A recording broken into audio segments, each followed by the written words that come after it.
Hello, friends and colleagues. Good morning, good evening, and good afternoon, wherever you are. My name is Zeev Shoham, and I'm speaking from Israel, along with my co-chairman, Milton Leong, who is speaking and based in Hong Kong. For both of us, it's a real honor and pleasure to open the first online Congress in reproductive medicine, which will take today online. And I will give the stage to Milton to introduce the meeting. Please, Milton. Hello, everyone. Welcome. We have today more than 9,000 people who had registered, and participants are coming from more than 140 countries. We understand that the health crisis we're in and we're going through, and we hope that this will be behind us very soon while we all keep safe. It is a privilege to thank the Congress Organizing Committee, as you see on this slide. And we would like to thank our distinguished faculty. We set up the lecture hall, as you can see in this slides. The program is CME approved. At the end of the Congress, you will receive a link in which you will be able to get your CME credit and a certificate of attendance.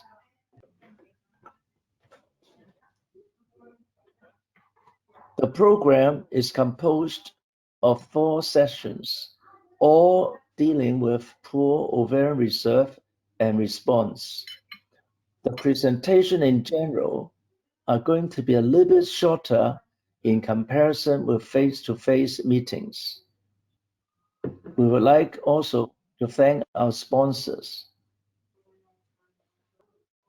and the exhibitors, as without their support, this online Congress will not exist.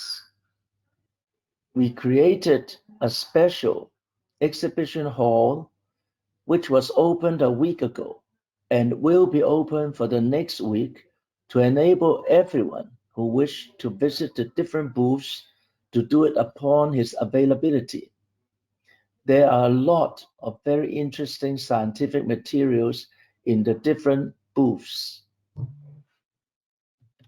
When you double click on the booth, on any booth, it will open for you, and in some of the booths, you can even chat with the representative of that industry.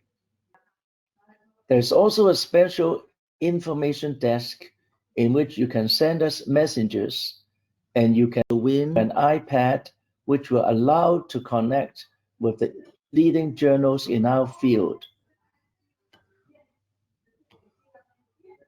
We would like to thank our technical support team for the hard work they have done to make this a success. Please keep in mind, our speakers have limited the presentation to 15 minutes duration based on the results of a survey we sent out. When asked on how long the presentation should be, the majority voted for 15 minutes duration. Also, based on the survey feedback, we are holding this Congress on a Saturday. When asked what day of the week would be preferred, the majority voted for Saturday. We recognize that there will be questions that we are unable to address in real time. All the questions will be sent to the speakers and they will answer them on an individual basis. Lectures are being recorded and be available after the Congress. CME certificates will be available via a link immediately after the Congress finished. In the event of a transmission problem due to internet difficulties, please remain on the line. We have a backup transmission in place should the need arise. We hope that we will enjoy the first IVF Worldwide Online Congress in reproductive medicine. And without further delay, we would like to go to the first session, and we will present to you all the speakers. Lectures will be given one after the other, and at the end of the first lecture, we will ask Professor Norbert Gleicher to summarize the first session. So Milton, thank you very much for presenting the Congress, and I hope that we will have a very successful Congress today, and we'll join again at the end of the meeting.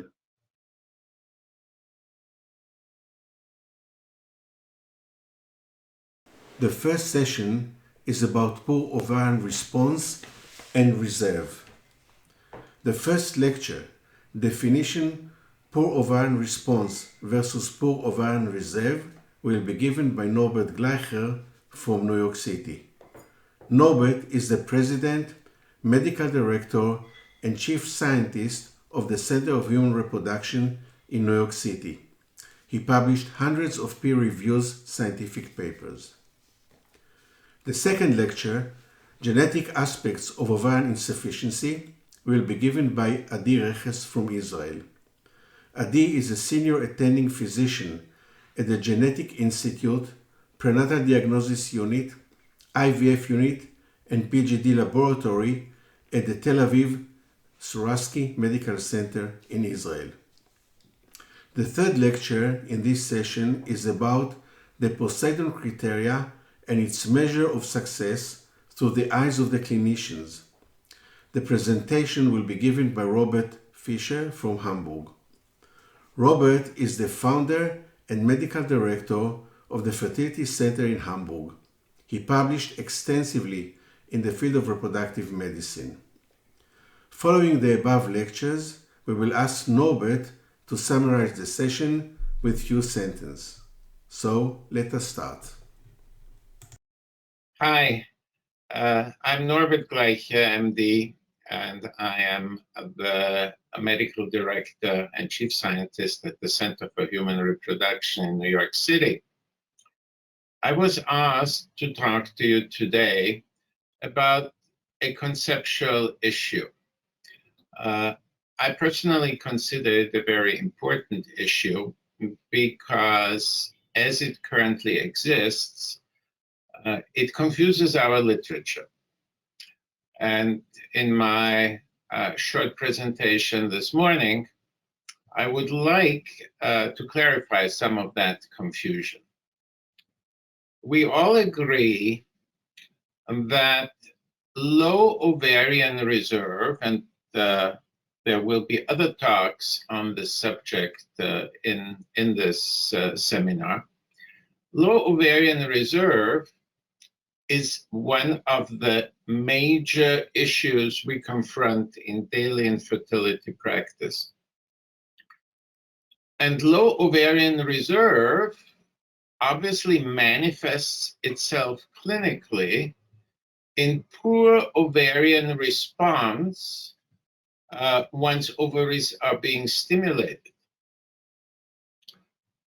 But poor ovarian response is not equal to low ovarian reserve, because poor ovarian response can have other causes besides low ovarian reserve.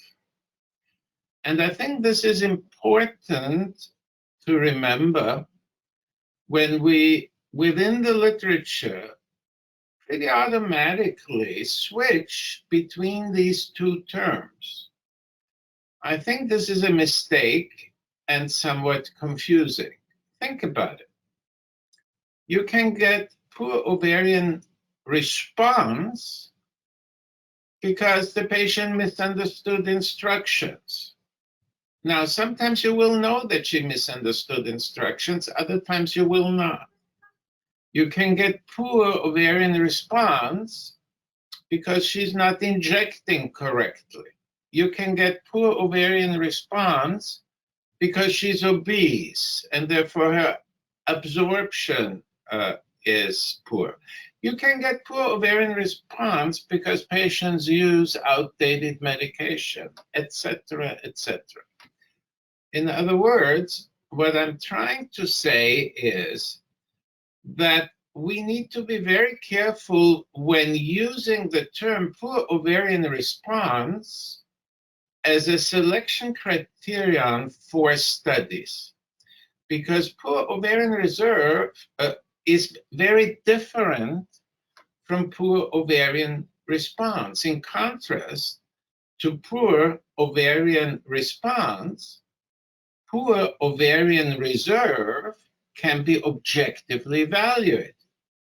We can assess ovarian reserve with FSH, with AMH, with antral follicle counts, etc. In other words, there is no obvious variability in those. Of course, even laboratory tests can have variability. But I think there's a conceptually important difference between the diagnosis of low ovarian or poor ovarian reserve and the diagnosis of low or poor ovarian response. Poor ovarian response can have many causes. Low ovarian reserve, or as we like to call it, low functional ovarian reserve, is really an objective measurement. And therefore, my argument in favor of primarily or exclusively actually using the term poor ovarian reserve or poor functional ovarian reserve is the fact that then we are talking all about the same patients. And let me make a final argument for the term poor functional ovarian reserve. Ovarian reserve, of course, has two components. It represents the follicles that are in the ovary in dormant stages prior to recruitment. And then it contains also the small or relatively small follicle pool that is already recruited and is now in stages of follicular maturation. And that is the functional pool. And remember that when we do our measurements of ovarian reserve, whether by FSH, AMH, and or antral follicle count, we are really only measuring that already growing follicle pool, i.e. the functional follicle pool, and therefore we like to call this the functional ovarian reserve. I hope I have clarified these distinctions, and I hope that this very brief introduction will be useful for the remainder of our discussion about ovarian reserve. Thank you for listening.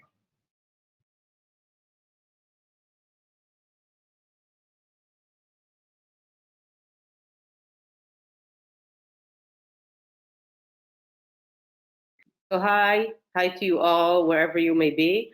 Thank you for giving me this opportunity to give this talk about the genetic aspects of POI. And as we know, when you already hit premature menopause, you may have AMH, which is low FSH and LH levels, which are indicative of POI. And this is why we have stopped calling it premature ovarian failure. We started calling it primary ovarian insufficiency, because it is a continuum. It's not just a state that happens at some point, but it's something that continuously happens throughout a woman's life. And early detection is what is most important. And possible mechanisms of POI have been looked at in the past and today. It may be something that happens in the primordial follicle when the actual number of primordial follicles is reduced. A woman is born with a lower number of primordial follicles, and she will arrive at insufficiency at an earlier age. It may be that she has a higher rate of atresia, so the depletion goes faster for her than it may be for another woman. Or perhaps she has an altered follicular maturation, which means that there is a failure for the stages of follicular gonadis, they don't advance as they should, and she doesn't reach ovulation as much as she should. And so it's usually a combination of all these different types of mechanisms, which we will look at in this lecture. So how can you determine a cause? Is it something that's iatrogenic? Is it something that is autoimmune? Does it have an infectious background or metabolic? We will try to look at the genetic aspects and maybe possibly epigenetic aspects, which is a new field that is currently being very, very much developed. It's a bit difficult when we look at POI because it doesn't act like other diseases, because it's a reproductive disorder. So the families are much smaller. So it may be one woman who has one child or two children, and these few number of children makes it harder for us as geneticists to try and discover the cause, and it makes it very, very difficult to study. So not surprisingly, the first causes were determined when these women had another coexisting phenotype. And the most known of all these phenotypes is Turner syndrome. We know that women with Turner syndrome comprise about 4 or 5% of all POI patients. Many of them have just one X chromosome, so they have 45 chromosomes instead of 46, but they may have other structural abnormalities of their X chromosome, and sometimes they are a mosaicism, which means that in some of their cells they have 45 cells and just one X chromosomes, and in other cells they have 46 cells and 2 X chromosomes, and these are the women which may go undetected. They don't show the full phenotype as young girls, but they are at a much higher risk for POI. The girls themselves have a typical phenotype. We know they are shorter, they have a broad chest, and they may never actually reach full fertility because the loss of their follicles is so accelerated that they don't actually reach puberty. And we find elevated FSH even in childhood, and these women don't have natural conceptions. The rare ones are probably mosaics. So we've asked ourselves, do we need both our X chromosomes? Is the actual fact that there is another X chromosome crucial for fertility? Maybe because there's only one X chromosome, the chromosomes don't pair as much during meiosis, and there is an accelerated atresia, or maybe some of the genes are missing. We need 2 copies of these genes, and when there's only just 1 copy, there is premature deficiencies. So the area in the chromosome X, which is missing in all cases, and especially in the tip and the long arm of chromosome X, was looked into, and these specific genes were looked into. But sadly, none of them gave the answer for premature ovarian insufficiency, and we're not really sure as of right now what causes POI in Turner syndrome. But it's very, very important to be aware. A lot of these girls are detected by amniocentesis, and they are born later knowing already that they have Turner syndrome. Some of them are detected by the pediatricians because of the phenotype, and perhaps by their obstetricians. So follow-up and counseling is very, very important, and offering fertility preservation is critical, perhaps even to young girls. I know this is maybe controversial, but even freezing either ovarian tissue or even perhaps eggs themselves is possible to offer future fertility for these women. Other coexisting phenotypes are also known. For instance, Galactosemia. This is an autosomal recessive disease which is very common in Ashkenazi population, and there's an enzyme which is missing or doesn't work as properly. So galactose is elevated, and we have it. We have elevated galactose in many tissues, including in the ovary.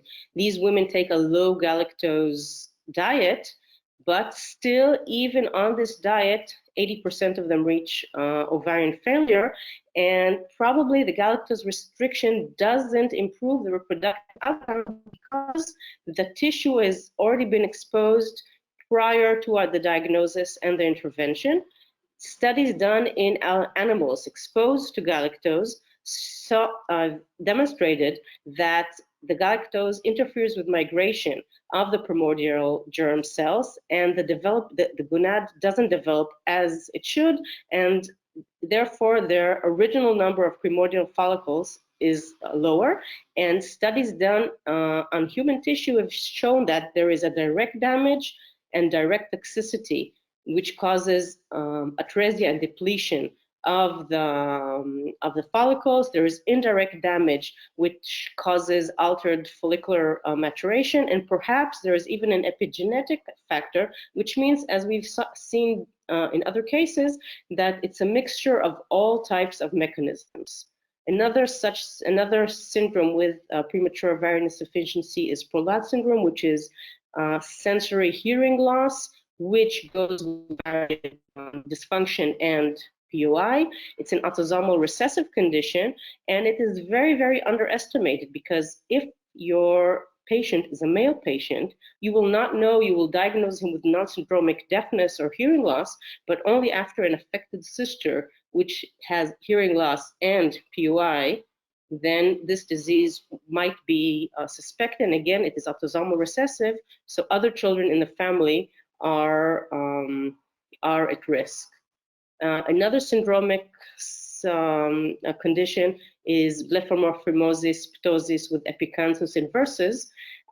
These women you will recognize when they come in, because they have a very typical looking eyelids, as you can see in this picture. This is a dominant condition, and it is caused by variants in FOXL2 gene, which is a very, very important gene, which is conserved across different species, and it's a regulator of ovarian development. So different species, if there is different animal models, if there is a problem in this gene, then we will have ovarian insufficiency and defective follicle formation, which means that the number of primordial follicles will be low. We have a lower follicle pool, and the woman will reach POI at an earlier stage. And many such genes are known for different syndromic conditions. You'll see Bloom syndrome or ataxia telangiectasia. These are all conditions that have both POI and another coexisting condition. But what do you do when it's at a non-syndromic condition, when there is no other problem in any other system? So maybe you have somebody in your family who is affected. That way you might think that there is a condition that you need to look into. One such condition, which is syndromic and non-syndromic, is Fragile X syndrome, which in the full causes mental retardation in males. It's a condition which a trinucleotide CGG repeat in the upstream area of the gene. In a normal patient will have 55 to 58 repeats. If you're more than 200 and you're a male, you will have Fragile X mental retardation. Females will be affected in about 50 to 60% of the cases. But we are looking at the premutation carriers. These are women who are not affected by the disease. They do not have Fragile X syndrome and mental retardation, but they are at risk for affected children. And what it turns out that these carriers are also at risk for an earlier age of menopause, and especially carriers at the mid-range, around 70 to 100, are at a greater risk for POI. You're not sure why. Only about 15 to 20% of them will develop POI, and others at the same number of repeats will not. Maybe it's a number, maybe it lowers the number of primordial follicles, maybe there is accelerated atresia due to overexpression of mRNA. It's called maybe toxic mRNA to the follicles. Maybe there is an altered follicular maturation. There are many theories, none of them have been totally proven yet, but the fact is that women who are carriers of Fragile X are at risk for POI. So we need to screen everybody, all women of fertility, fertile age, but especially if they present with POI. And maybe if we screen them earlier, we should offer fertility preservation even before they think about having children. But we need to remember that they are also at risk for expansion for over 200 repeats and an offspring with a full condition. And again, this is a genetic condition, so we need to screen other family members at risk as well. What about other single gene causes which cause non-syndromic POI? Well, they looked into genes for different phases of the follicular organesis. You can see FOXL2 gene, which is, as we said, goes with BPS.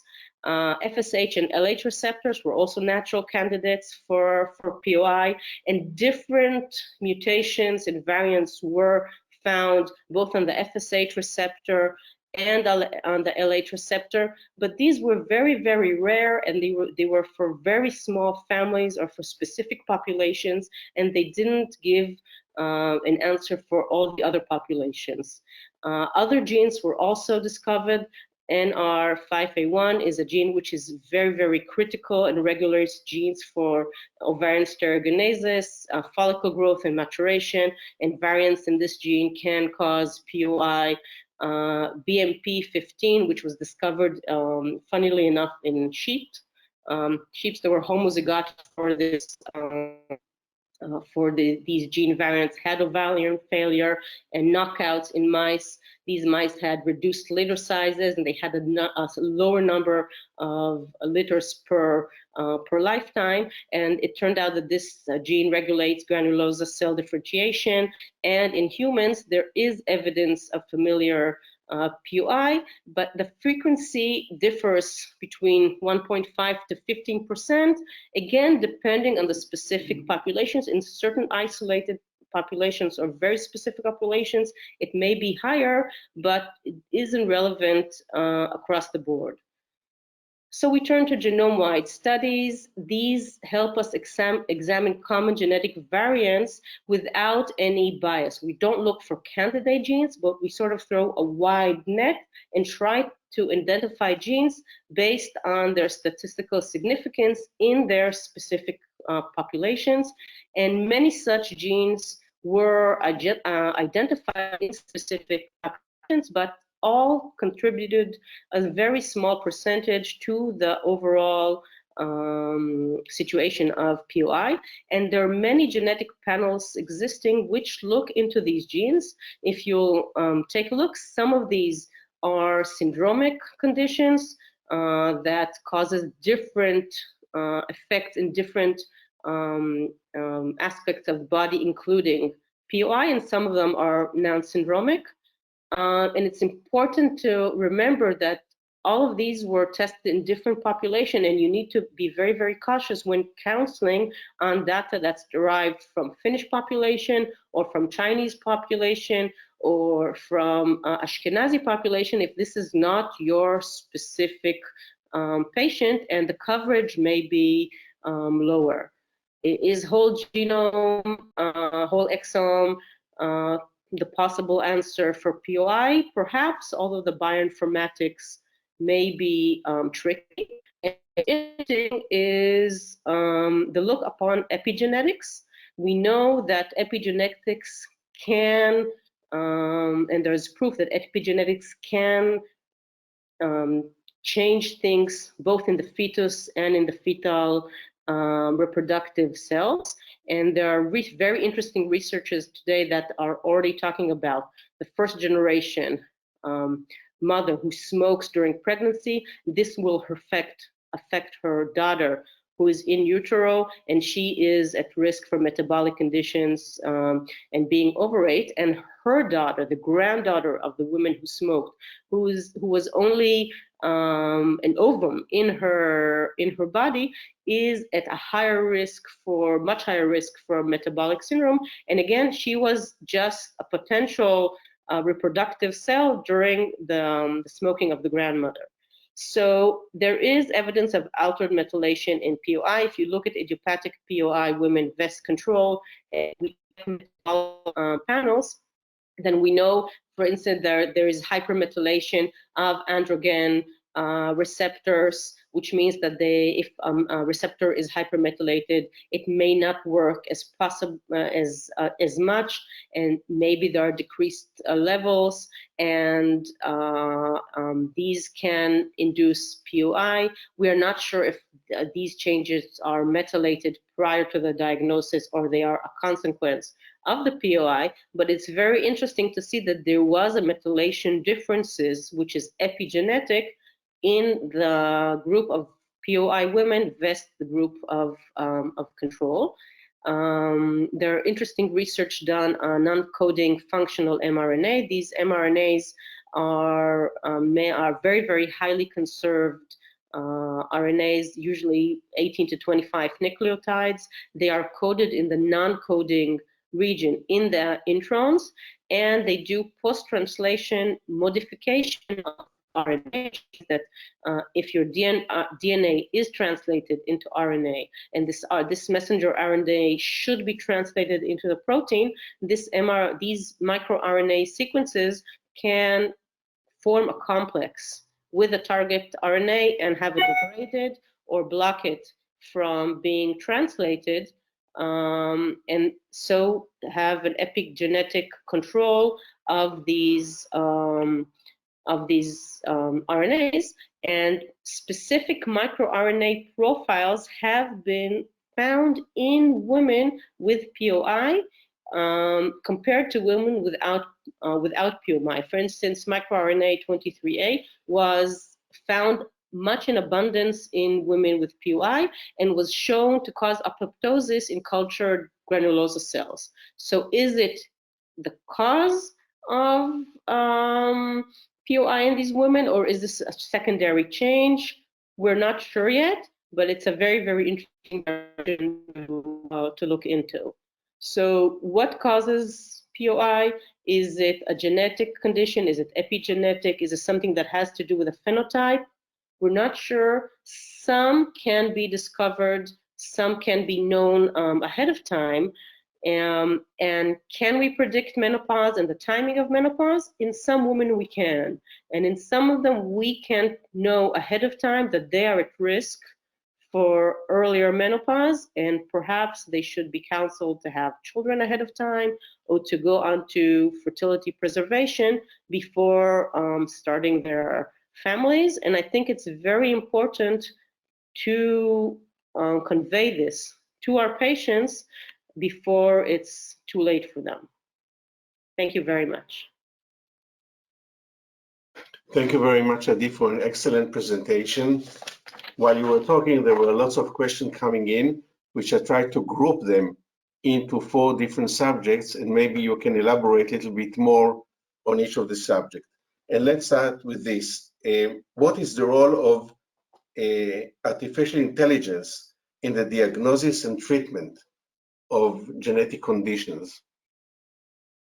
I'm not sure artificial intelligence, but I would go for big data perhaps, and artificial intelligence as a part of big data. I think this plays a huge role in genetics as we see it these days, when huge amounts of information is inputted, and in trying to understand which is important and which is pivotal and can be causative, and this whole field developing of bioinformatics, I think AI has a big role to play in this.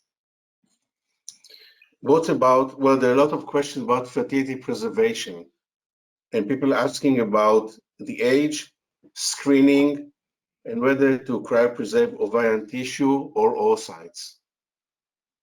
I'm not a specialist in ovarian preservation, but I do know that the earlier you know you're at risk for premature ovarian insufficiency, the earlier you can act upon this information.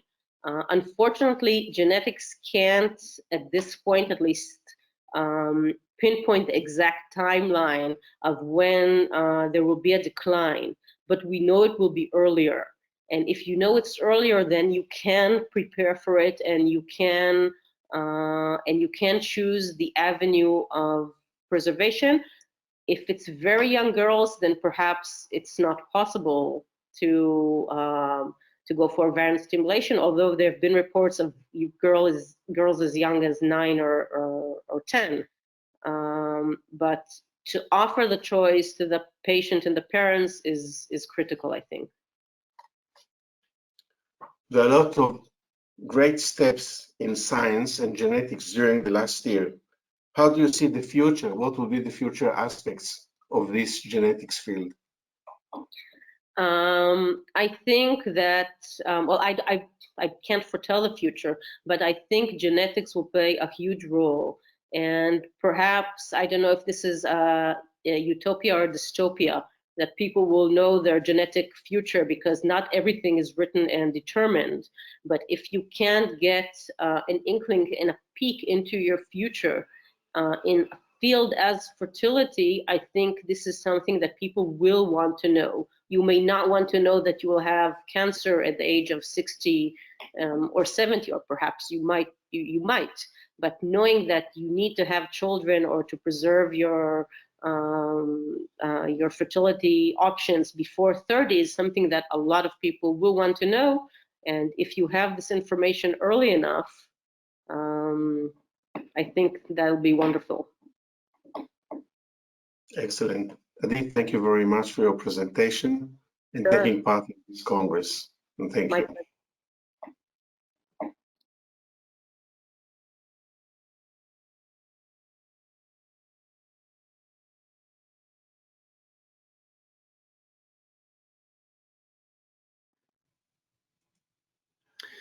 Good morning. My name is Robert Fischer, and I'm talking to you from Hamburg in these very special days of the corona pandemic, which completely changed the world. It is now a possibility to present my presentation not as personal in Tel Aviv, but at least on this webinar. And the topic I was asked to present to you is the POSEIDON criteria and its measure of success through the eyes of clinicians and embryologists. So these are my disclosures, and as you know, predictive factors of pregnancy in ART, the positive ones are the number of oocytes that are retrieved, the number of embryos that you can transfer, and the embryo quality, of course.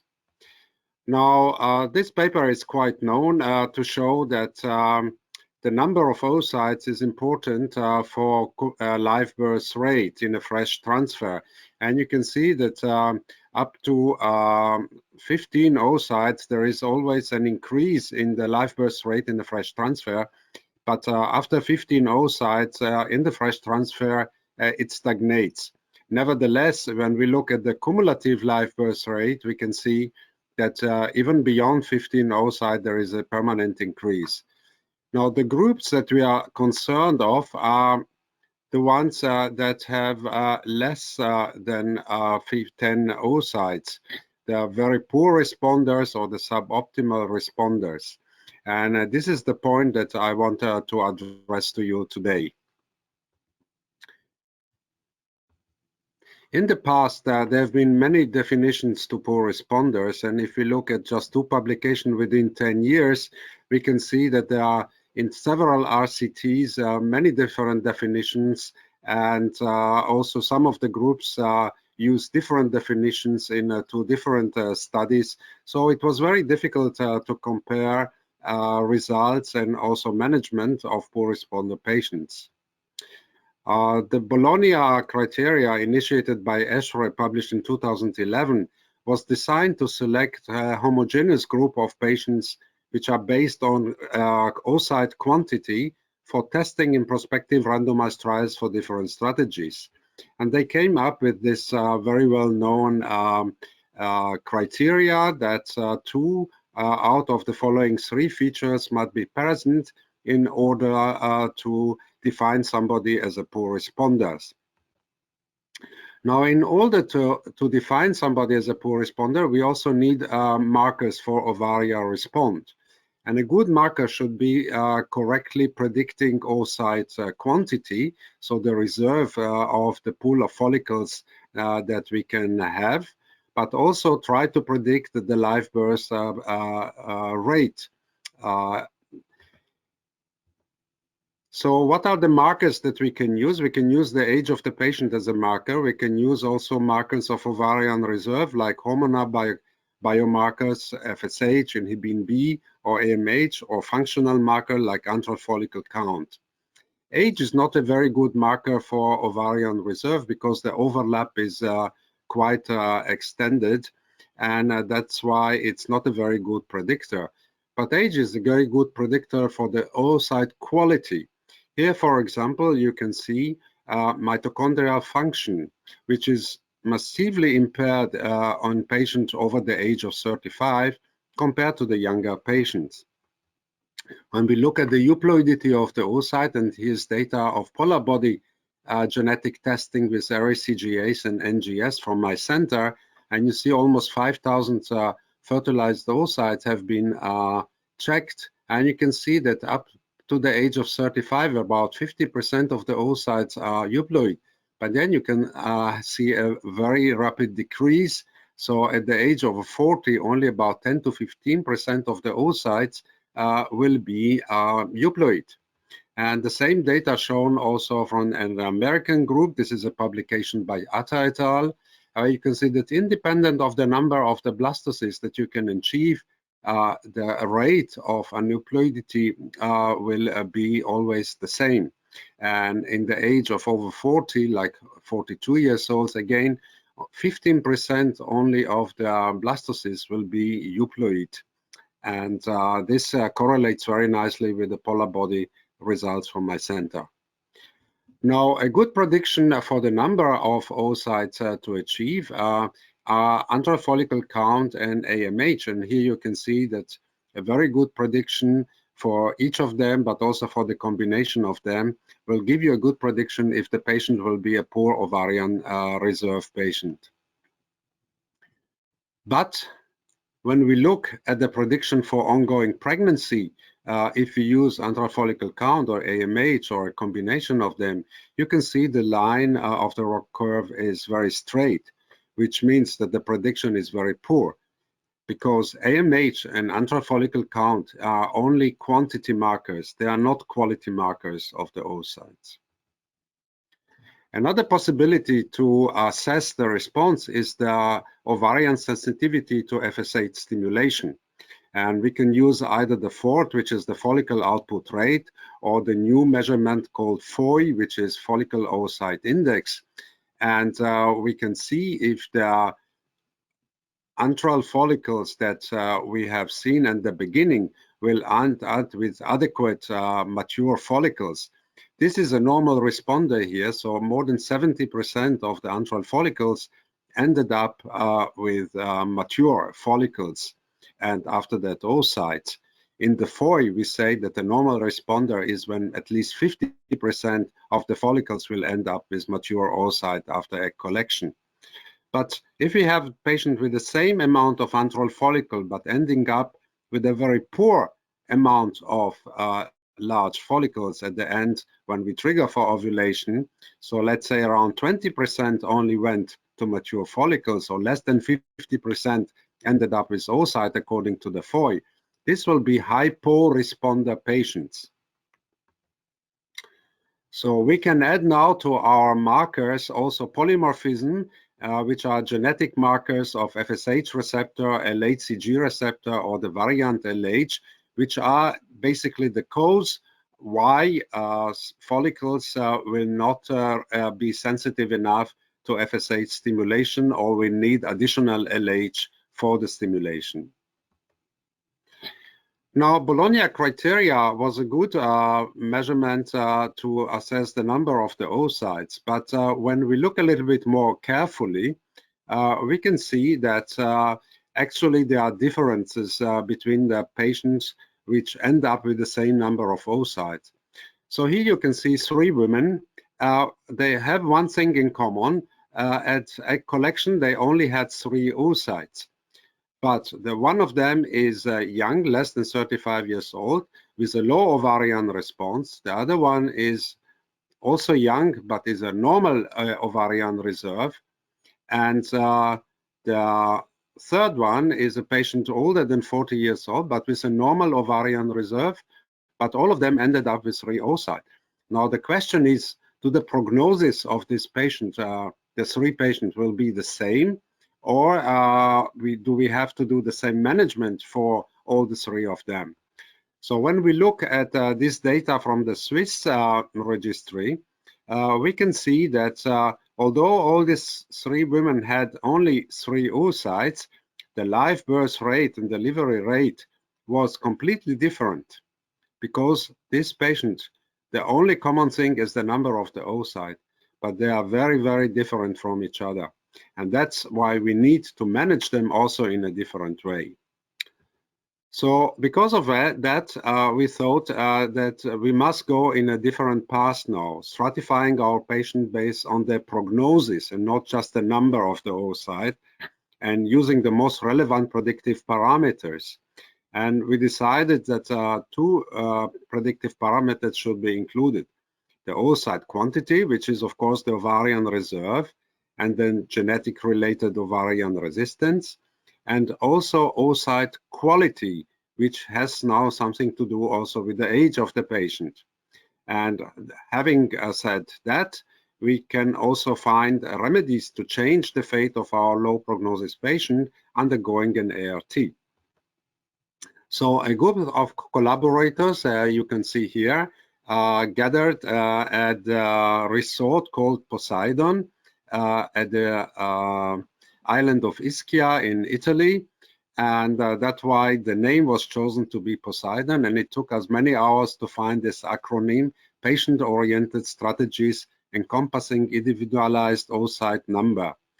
And we suggested, as published in June 2016, a new, more detailed stratification of low responders to ovarian stimulation. So we move now from a poor ovarian response to a low prognosis concept. And the POSEIDON Working Group also suggested a new measure for successful treatment, which will be the ability to retrieve the number of oocytes necessary to obtain at least 1 euploid embryo for transfer in each patient. Why 1 euploid embryo? Because as you can see here, these are data from my center transferring embryos after euploidity testing in polar body. And this is data from Filippo Ubaldi from Rome, transferring embryos after trophectoderm examination for PGTA. And you can see that independently from the age, if you transfer 1 euploid embryo, the implantation rate will be independently of the age the same. So the transfer of 1 euploid embryo eliminates the age-related decrease in implantation. And this is important because studies to validate that from Sandro Esteves group and Hakan Yarali group from Brazil and Turkey did show that the cutting point is the age of 35.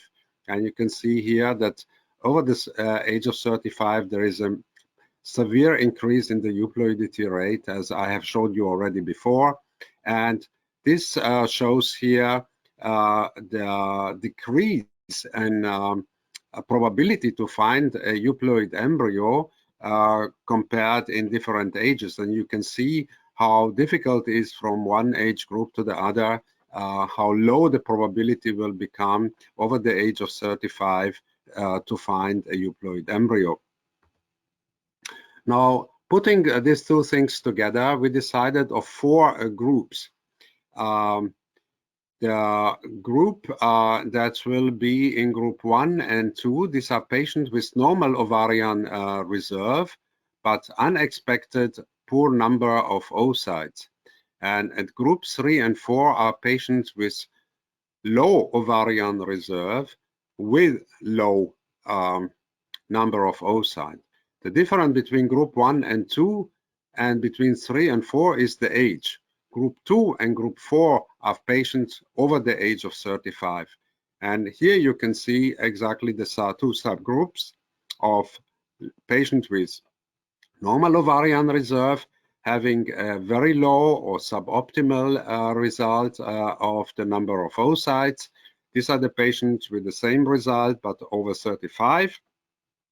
Group 3, young patient, low ovarian reserve and low number of oocytes, and older patient with low ovarian reserve and low number of oocytes. So these are the 4 POSEIDON groups. And we are trying to use now this group in several studies around the world to find out how to manage our patient and to give them the treatment which will be the most optimal one. Now, for this reason, we also, especially Sandro Esteves from Brazil, did work on a calculator to try to find out in a mathematical way of going on the number of oocytes that we shall need to achieve in order to find one euploid embryo. And we can, of course, use data from our centers, from the laboratory, which can be individualized to every center. And we look at maturation rate, fertilization rate, cleavage rate, plastulation rate, euploidity rate.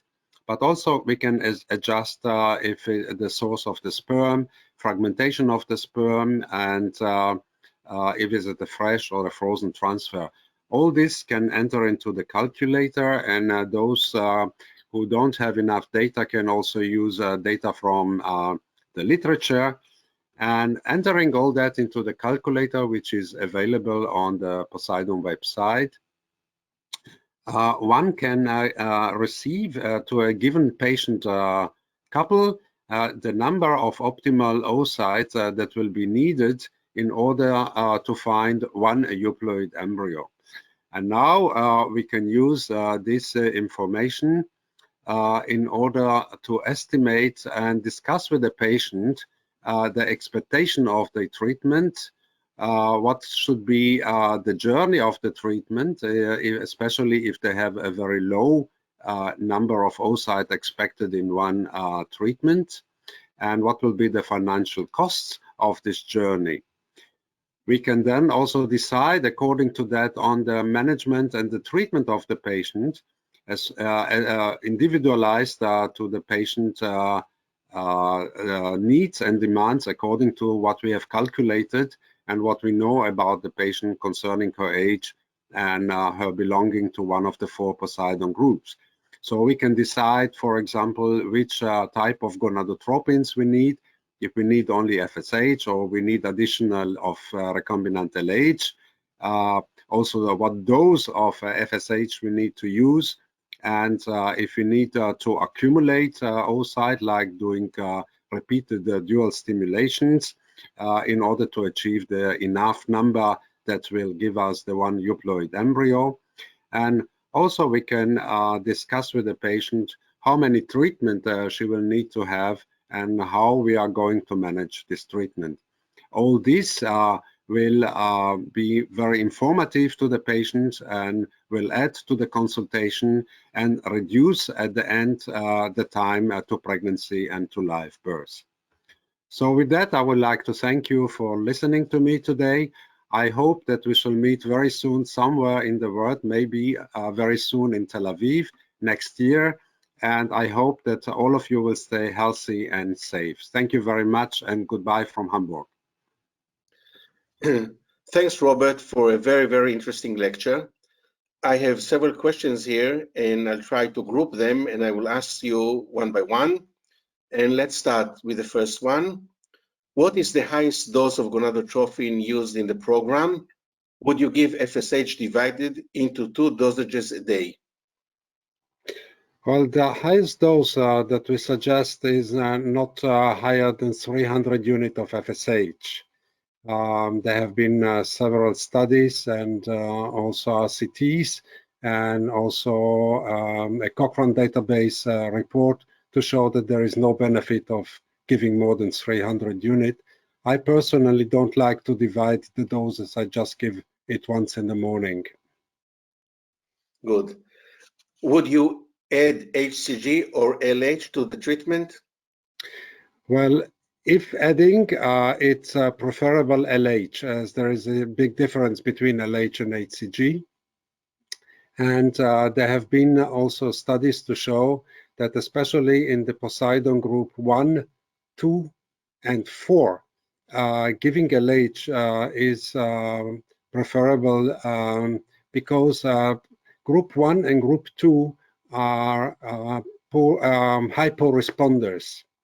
So it means that they have mostly a genetic background of either FSH receptor, LH receptor, or the LH gene polymorphism like the variant LH. So they will definitely benefit of having LH, and there have been studies to show that they improve the number of the follicles and the oocytes retrieved, and also the pregnancy rate. And group number 4, these are very difficult, so-called severe Bologna criteria patient. And the SPART study have shown that these patients benefit of LH because the quality of the oocytes will improve. And that's why they will have less miscarriage and more live birth rate. Thank you. Would you recommend natural cycle in poor ovarian response? Well, the only situation in poor ovarian response when I recommend modified natural cycle is if in repeated trials to stimulate, only one follicle resulted. In those cases, it is probably doesn't make any difference, and one can give a modified natural cycle because you will end up with the same number of oocytes as if you stimulate. So for the patient, it's less time and less money consuming. So financially, it is easier for the patient. The outcome is, of course, concerning live birth rate is very poor, also in natural cycle, but the burden is less. Thank you. Is the POSEIDON website being updated with new data? Yes, it continuously updated, and it's actually a very nice tool to use. First of all the information, the publications, and ongoing research using the POSEIDON criteria can be found and used on the website. And the other thing that it is very nice to use is the calculator, the so-called ART calculator, which can be used by people who are registered to the website, and they can calculate the number of the oocytes needed for having one euploid embryo in the blastocyst stage, which are the endpoint of recommendation of a success rate for the POSEIDON criteria. And this can be either using general data, or one can use data from their own laboratory. For example, metaphase 2 rate, fertilization rate, blastulation rate, euploidity rate, what kind of sperm is used, frozen, fresh sperm, testicular sperm, and so on. All this data can be entered into the calculator, and the calculator will advise what will be the number of the oocytes that one might need to achieve this endpoint of one euploid blastocyst for the transfer. Thank you. Here's an interesting one. How accurate the results you received from the program in comparison with the results of the stimulation? Well, especially in the POSEIDON group 1 and 2, which are the unexpected poor responders, which have a normal number of antral follicles, but unexpectedly respond poor.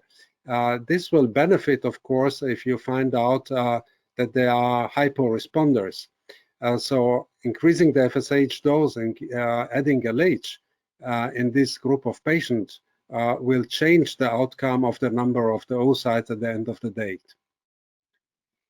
And the last question here, how do you consult the patient when to stop the treatment? Well, this is a difficult question, actually. We explained the patient according to the calculation and grouping her in one of these POSEIDON 4 groups, and especially those who end up in group 3 and group 4. Those are the difficult ones because you cannot produce more follicles and oocytes than given in a certain cycle due to the poor reserve. So the younger ones, which is POSEIDON number 3, the number of the oocytes needed might be not very high because the euploidity rate is very good.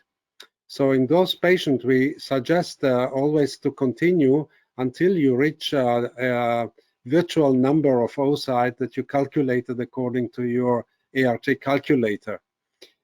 In the older patient, it is more difficult because the euploidity rate is very low. So we tell the patient what might be the probability that she will become in one cycle pregnant according to the calculation that we had done, and also how many cycles she might need in order to reach the virtually needed number of oocytes. And then it's really up to the patient to decide, for example, if she will need about 30 oocytes to have, and AMH is very low, so you can expect only 2 or 3 oocytes. So she will need like 10 cycles in worst case, and that will be very expensive and very high burden to the patient. So we decide according to that together with the patient, it is really something that we should go on, or the patient wants to try, or rather go in a different way. Thank you, Robert. It was very stimulating. And just for the audience will know, I'm not sure if they know that you are running one of the largest, biggest IVF centers in Germany, actually in Hamburg. So I want to thank you again, and we'll move now to Norbert in New York to summarize the session. Norbert, are you there? Norbert, we are coming back to you, and we would like you, if possible, to summarize the first session of this online meeting. So if you have some comments, it would be appreciated if you let us know about this. Thank you, Zev. It's my pleasure. What you heard were 2 excellent lectures from 2 very knowledgeable people who pointed out some of the most basic issues in our field regarding the genetic underpinnings of everything we are doing. And if I can quote our second speaker in that regard, really the importance of individualization of IVF. I think if there is a big theme in what must change in our specialty, then it is exactly what the speaker exposed to us, the necessity to go away from uniform treatment protocols towards individualization of care. And in that sense, I think this was a very important session. Thank you. So may I ask you, Norbert, only one question. Did you try ever to use the POSEIDON formula to treat your patients to see how they respond? No and yes. Again, I find the POSEIDON formula as a concept very attractive. I personally have 2 major issues with the concept represented by the POSEIDON formula. And the first one is the reliance on the concept that it takes X number of eggs to create one euploid embryo at different ages. And the reason why I'm a little careful in interpreting these data is because I personally believe that our ability to determine which embryo is euploid or aneuploid is extremely limited. And indeed, I think there are more euploid embryos than all of these studies have shown, because we now have quite convincing evidence that aneuploidy is over-diagnosed in PGTA procedures. So I would caution in that regard. The second issue, why I am a little cautious about POSEIDON, is its reliance on everything in reference to the egg. And while obviously the number of eggs is important regarding number of ultimate embryos, I think the embryo number is ultimately, in a statistical sense, more important than the egg number. And for exactly the same reasons I pointed out in the introduction to this session, we're coming back to the difference between low response and low ovarian reserve. In principle, they're similar, but there are slight differences. And if we look at statistical prediction models, we need to recognize those differences. And eggs are depending on the response, while embryos are the end product. And so I would be happier in seeing these kind of prediction models based on embryo numbers. And in that sense, we are doing at our center exactly what the speaker described. We are individualizing based on age, based on number of embryos, in other words, based on ovarian reserve.